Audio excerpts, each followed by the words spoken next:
ओम शांति। 28 तारीख की मुरली है। प्राण प्रिय प्यारे पिता कहते हैं, मीठे बच्चे प्रैक्टिस करो, मैं आत्मा हूँ, मैं आत्मा हूँ, शरीर का भान छोड़ दो। बस शिव बाबा को याद करते करते घर जाना है। प्रश्न है, शिव बाबा को किन बच्चों पर बहुत तरस पड़ता है? उत्तर है, जो बच्चे अपना वैल्यूबल समय व्यर्थ गंवा देते हैं, बाबा का बनकर बाप की सर्विस नहीं करते, उन पर बाप को बहुत बहुत तरस पड़ता है। बाबा कहते हैं, मेरे बच्चे बने हो तो फर्स्ट ग्रेड बनकर दिखाओ, ज्ञान रत्न जो मिलते हैं उनका दान करो। गीत है, तकदीर जगाकर आई हूँ। ओम शांति, ओम शांति। जैसे बाबा ज्ञान का सागर है, बच्चों को भी सृष्टि के आदि मध्य अंत का ज्ञान समझाते रहते हैं और चित्रों के ऊपर भी अच्छी तरह समझाते रहते हैं। बाबा का सीढ़ी के चित्र पर सारी रात विचार चल रहा था, क्योंकि यह है सबसे अच्छे से अच्छा चित्र समझाने का, और है भी भारतवासियों के लिए। बाबा कहते हैं कि बच्चों का तो विचार सागर मंथन चलता ही नहीं है। कई बच्चों को चाहिए कि विचार सागर मंथन करें। तुम बच्चों का बहुत थोड़ा विचार सागर मंथन चलता है। तो बाबा कहते हैं कईयों का तो वो भी नहीं चलता। हर एक की बुद्धि चलनी चाहिए। सीढ़ी पर बहुत विचार चलते हैं। बाबा कहते हैं कि मूल वतन ऊपर दिखानी पड़े, क्योंकि सीढ़ी तो स्थूल वतन की 84 जन्मों की है। फिर ज्ञान के बिगर यह चित्र कोई बना भी ना सके। ज्ञान तो तुम बच्चों में ही है ना। सीढ़ी बनाते भी विचार सागर मंथन चलते रहना चाहिए। यह है बड़ी अच्छी चीज़। ऊपर में मूल वतन भी जरूर चाहिए। फिर बाबा ने कहा, समझाया जाता है ना, आत्माएं मूल वतन में स्टार मिसल रहती हैं। मूल वतन के बाद है ब्रह्मा विष्णु शंकर की पुरियाँ, जिसको सूक्ष्म वतन कहा जाता है। सीढ़ी में तो भारत का ही दिखाते हैं। भारत पावन था, अभी पतित है। अक्षर सब लिखने पढ़ते हैं, बेचारे मनुष्य तो कुछ भी नहीं जानते हैं। जो पूज्य थे वही पुजारी बने। या किसी को भी पता नहीं कि तुम्हारे में भी नंबरवार जो जानते हैं। वह राजधानी स्थापन हो रही है ना। बाबा कहते हैं कि कोई तो बहुत अच्छी रीति पुरुषार्थ करने लग पड़ते हैं, मैं आत्मा हूँ, शरीर को तो जैसे भूल ही जाते हैं और कुछ दिखाई नहीं पड़ता है कईयों को तो, क्योंकि समझाया जाता है कि अपने आप को आत्मा समझो, शरीर का भान टूट जाए। कहते हैं ना, आप मुए मर गई दुनिया। शिव बाबा को याद करते करते अपने घर जाना है। इस अवस्था को जमाने में ही मेहनत है। तो सीढ़ी पर भी समझाया जाता है ना। भारत में ही आदि सनातन देवी देवता धर्म था, तो सुख शांति पवित्रता थी। अभी मनुष्य देखो बहुत दुखी हुए हैं, तो देखो घर को याद करते हैं ना। कोई को भी इस सीढ़ी के चित्र पर समझाना बहुत अच्छा है। सीढ़ी के आगे जाकर बैठ जाएं तो भी बुद्धि में रहे कि हम भारतवासियों ने 84 जन्म लिए हैं, 84 जन्म सिद्ध करने हैं। फिर इस हिसाब से समझाया जाता है, जो आधा कल्प के बाद आते हैं उन्हों के जरूर कम जन्म होंगे। सारा दिन बुद्धि में यह ज्ञान टपकता रहे। सतयुग त्रेता में संपूर्ण निर्विकारी पूज्य थे, फिर विकारी पुजारी बने। विकारी बनने के कारण ही अपने को हिंदू कहलाते रहते हैं। तो और कोई ने अपना नाम नहीं बदला, हिंदुओं ने ही बदला है ना। अभी देखो तुम बच्चों को यह ज्ञान मिलता है, ज्ञान सागर बाबा तुमको नया ज्ञान दे रहे हैं। सीढ़ी के चित्र पर भी बहुत बच्चों को ध्यान देना है। सिर्फ कोई के चित्र के सामने आकर बैठ जाएं तो भी बुद्धि में सब कुछ आ जाए। तो बाबा कहते हैं कि कोई भी ऐसे चित्र के सामने आकर सीढ़ी के बैठ जाए और उसे ध्यान से देख करके पढ़ करके समझे तो समझ आ जाएगा। सारी रात बुद्धि फिर चलती रहे। 84 का चक्र कैसे समझाया जाए। आधा कल्प है रावण का राज्य, बाद में जो आने वाले हैं ना, वह यह ज्ञान उठाएंगे ही नहीं। सतयुग त्रेता में आने वाले ही उठाएंगे। ध्यान देने योग्य बातें हैं। जो बाद में आने वाले हैं, द्वापर वाले, उस ज्ञान को उठाएंगे नहीं। सतयुग त्रेता वाले ही ज्ञान उठाएंगे। जिनको सतयुग त्रेता में आना ही नहीं, वह यह ज्ञान उठाएंगे भी नहीं। अभी तो देखो भारत की कितनी संख्या है। सतयुग त्रेता में होता है एक बच्चा एक बच्ची, पिछाड़ी में थोड़ी गड़बड़ होती है, परंतु विकार की बात नहीं होती है। रावण राज्य होता ही है द्वापर में, परंतु त्रेता में 2 कला कम हो जाने से कुछ न कुछ प्योरिटी कम हो जाती है। तो रावण राज्य और राम राज्य को भी कोई समझते नहीं है। राजाई पद पाने वाले अच्छा पढ़ेंगे। शौक चाहिए ना कोई का कल्याण करने का। परंतु तकदीर में नहीं है तो देखो तदबीर भी नहीं कर सकते हैं। तो धारणा करते जाएं तो सर्विस पर भी बाबा भेज दें। जिनको सर्विस का शौक है वह दिन रात सर्विस करते हैं। सीढ़ी के राज को भी कोई समझ जाए तो भी खुशी का पारा चढ़ जाए। बाबा ज्ञान का सागर है। हम बच्चे क्या हैं? हमें बाबा ज्ञान की नदियाँ बनाते हैं। हम बच्चे नदियाँ हैं, तो वह शो दिखाना है। दिन प्रतिदिन वृद्धि होती जाएगी, राजाई तो स्थापन होनी ही है। सीढ़ी में भी दिखाया है ना, सतयुग श्रेष्ठाचारी पावन भारत, वही अभी पतित भ्रष्टाचारी दुर्गति को पाया हुआ है। वो कौन है? भारत ही है। तो सब दुर्गति को पाए हुए हैं यहाँ। तो इस संसार में इस समय क्या है? सभी के दुर्गति हो रखी है। तो तब तो बाबा आकर सदगति करते हैं ना। इसमें भल कोई आत्मा अच्छी व बुरी भी होती है। रिलीजियस आदमी इतना पाप कर्म नहीं करते। वैश्या आदि बहुत पाप कर्म करती हैं। वैश्यालय है और सतयुग है शिवालय। तो बाबा कहते हैं कि उनको कृष्णपुरी भी कहते हैं। तो बाबा कहते हैं उस शिवालय की स्थापना स्वयं शिव बाबा करते हैं। उनको कृष्णपुरी कहते हैं ना, जिसको अर्थात कृष्णालय कहते हैं। तो परंतु स्थापना तो शिव बाबा ही करते हैं ना। कब करते हैं? इस समय संगम युग पर। तो यह सीढ़ी का चित्र भी जरूरी है। इस पर तो बहुत ध्यान देना चाहिए ना। सीढ़ी को देखने से सारा 84 का चक्र बुद्धि में आ जाता है।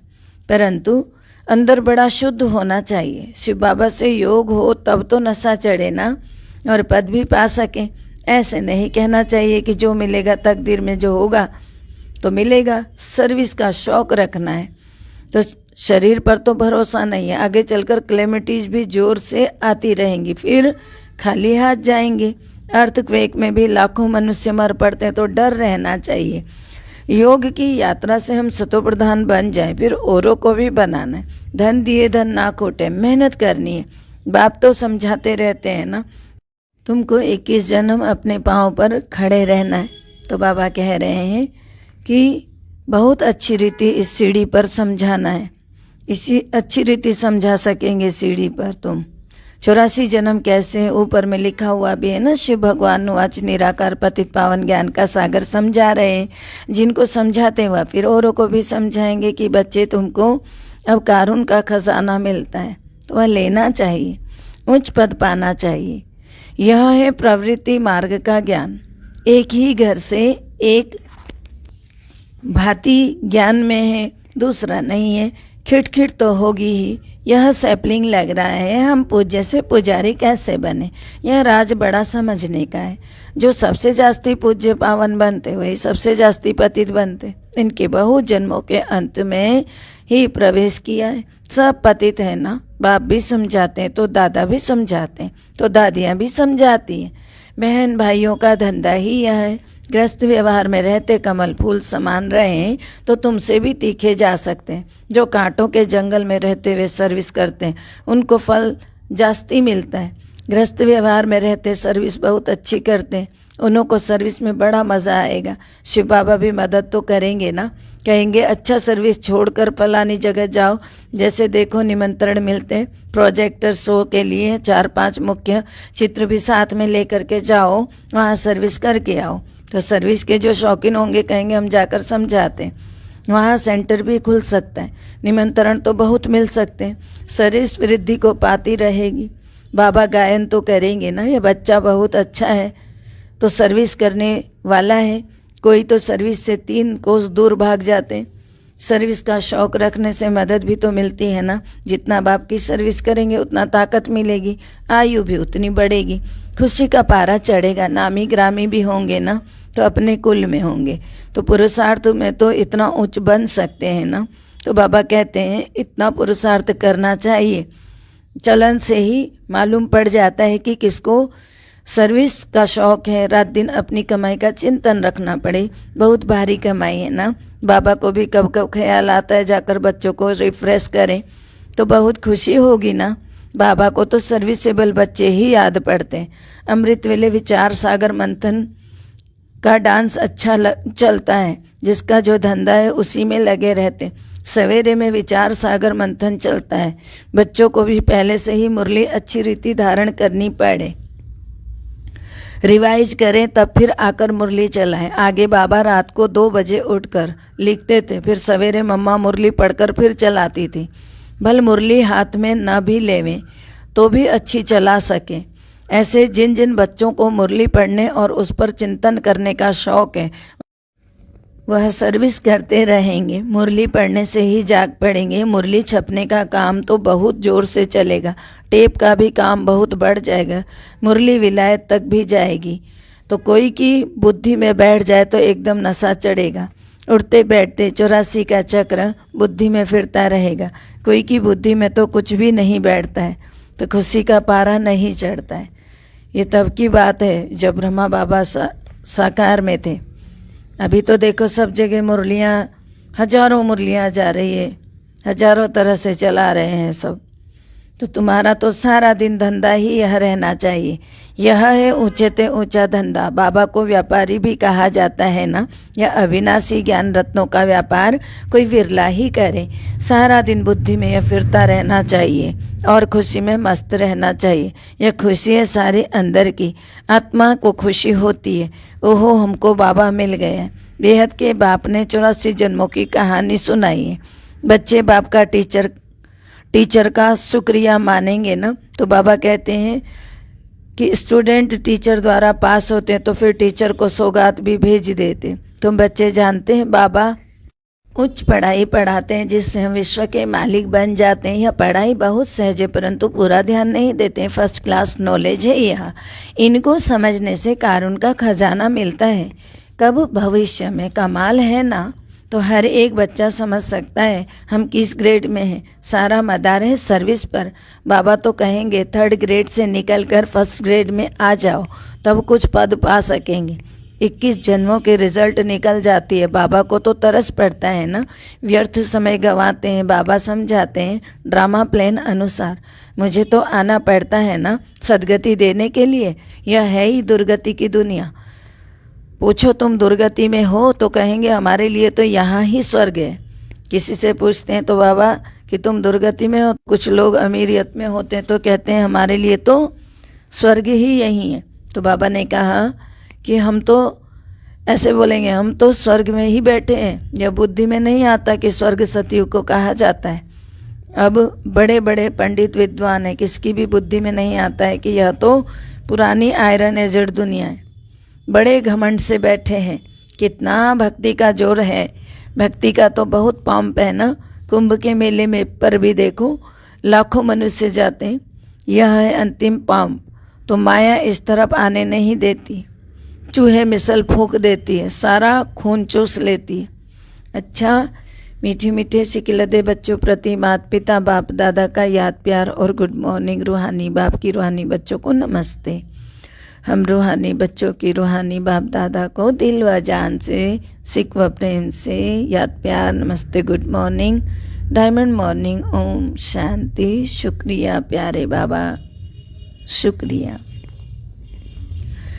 धारणा है पहला सवेरे सवेरे उठकर विचार सागर मंथन करना है। मुरली पढ़कर उस पर चिंतन करके धारण करना है। अविनाशी ज्ञान रत्नों का व्यापार करना है। दूसरा है सर्विस का बहुत बहुत शौक रखना है। शरीर पर कोई भरोसा नहीं है, इसीलिए 21 जन्मों की कमाई अभी ही जमा करनी है। मीठे प्यारे बाबा का वरदान है साइलेंस की शक्ति द्वारा अपने रजिस्टर को साफ करने वाले लोकप्रिय प्रभु प्रिय भव। साइलेंस की शक्ति द्वारा अपने रजिस्टर को साफ करने वाले लोकप्रिय प्रभु प्रिय भव। जैसे साइंस ने ऐसी इन्वेंशन की है जो लिखा हुआ सब मिट जाए, मालूम ना पड़े, ऐसे आप साइलेंस की शक्ति से अपने रजिस्टर को रोज साफ करो तो प्रभु प्रिय व देवी लोकप्रिय बन जाएंगे। सच्चाई सफाई को सभी पसंद करते हैं, इसीलिए एक दिन के किए हुए व्यर्थ संकल्प व व्यर्थ कर्म की दूसरे दिन लीक भी ना रहे। बीती को बीती करके फुल स्टॉप लगा दो, आगे व्यर्थ ना चले तो रजिस्टर साफ रहेगा और साहेब भी राजी हो जाएंगे। सच्चे दिल पर साफ दिल पर साहेब राजी हो जाएंगे। मीठे प्यारे बाबा ने स्लोगन दिया है व्यर्थ संकल्प करना व दूसरों के व्यर्थ संकल्प चलाने के निमित्त बनना, यह भी अपवित्रता है। मीठे प्यारे बाबा ने बोला, अंडरलाइन करना, व्यर्थ संकल्प करना ही, व्यर्थ सोच चलाना ही अपवित्रता है। ओम शांति। सर्व का भला हो, सब सुख पाए, सब परमात्मा से जुड़ जाएं। सब का भला हो, सब सुख पाए, सब परमात्मा से जुड़ जाएं। सब का भला हो, सब सुख पाए, सब परमात्मा से जुड़ जाएं। अंत समय में अपना जीवन सफल बनाएं, मुक्ति जीवन मुक्ति को पाएं, सबकी मनोकामना पूर्ण हो जाए। ओम शांति।